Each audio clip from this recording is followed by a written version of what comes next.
Hello बच्चों, आइए प्रश्न को देखते हैं। प्रश्न है, एक जीवाणु कोशिका से अन्य जीवाणु कोशिका में वेक्टर द्वारा आनुवांशिक पदार्थ का स्थानांतरण कहलाता है। हमारे विकल्प हैं ट्रांसडक्शन, ट्रांसक्रिप्शन, ट्रांसफॉर्मेशन और ट्रांसलेशन। ठीक है, तो यहाँ पे बच्चों सबसे पहले हम बात करते हैं प्रश्न की मुख्य अवधारणा के बारे में।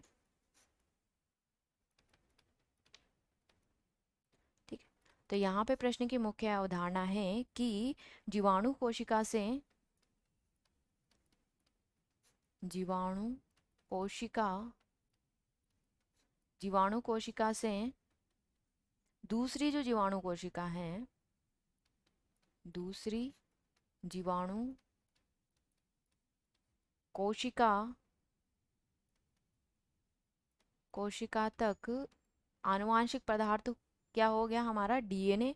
तो डीएनए का जो स्थानांतरण है, डीएनए का स्थानांतरण डीएनए का स्थानांतरण किसके द्वारा किया जाता है? तो डीएनए का स्थानांतरण विषाणु का उपयोग वाहक के रूप में किया जाता है। ठीक है, स्थानांतरण के लिए किसका उपयोग किया जाता है? विषाणु का उपयोग वाहक के रूप में किया जाता है, यानी कि वेक्टर के रूप में किया जाता है। स्थानांतरण के लिए वाहक के रूप में किया जाता है। और ये जो प्रक्रिया है इसे हम क्या कहते हैं? ट्रांसडक्शन बोला जाता है। ट्रांसडक्शन। ठीक है, इस प्रक्रिया को क्या बोल रहा है? ट्रांसडक्शन की क्रिया।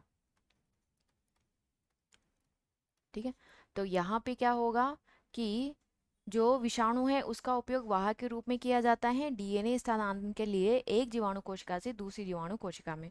और ये जो प्रक्रिया है इसे हम क्या बोलते हैं? ट्रांसडक्शन बोला जाता है। ठीक है, तो यहाँ पे विकल्प ए हमें दिया हुआ है ट्रांसडक्शन। ठीक है, तो ये हमारे प्रश्न का सही विकल्प होगा। और यहाँ पे ट्रांसक्रिप्शन क्या होता है? ये तो डीएनए से आरएनए बनाना होता है। ठीक है, तो ये हमारे प्रश्न का सही विकल्प नहीं होगा। ट्रांसफॉर्मेशन क्या होता है? ठीक, तो जो ट्रांसफॉर्मेशन होता है उसमें भी जीवाणु आनुवांशिक पदार्थ का स्थानांतरण करते हैं लेकिन बिना संपर्क में आए। तो ठीक है, तो ये भी हमारे प्रश्न का सही विकल्प नहीं होगा। ट्रांसलेशन जो होता है उसको अनुवादन कहते हैं। ठीक है, तो ये भी हमारे प्रश्न का सही विकल्प नहीं होगा।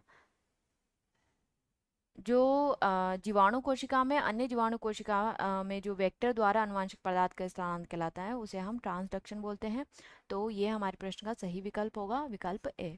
आशा करती हूँ आप इसे अच्छी तरह समझ गए होंगे। धन्यवाद।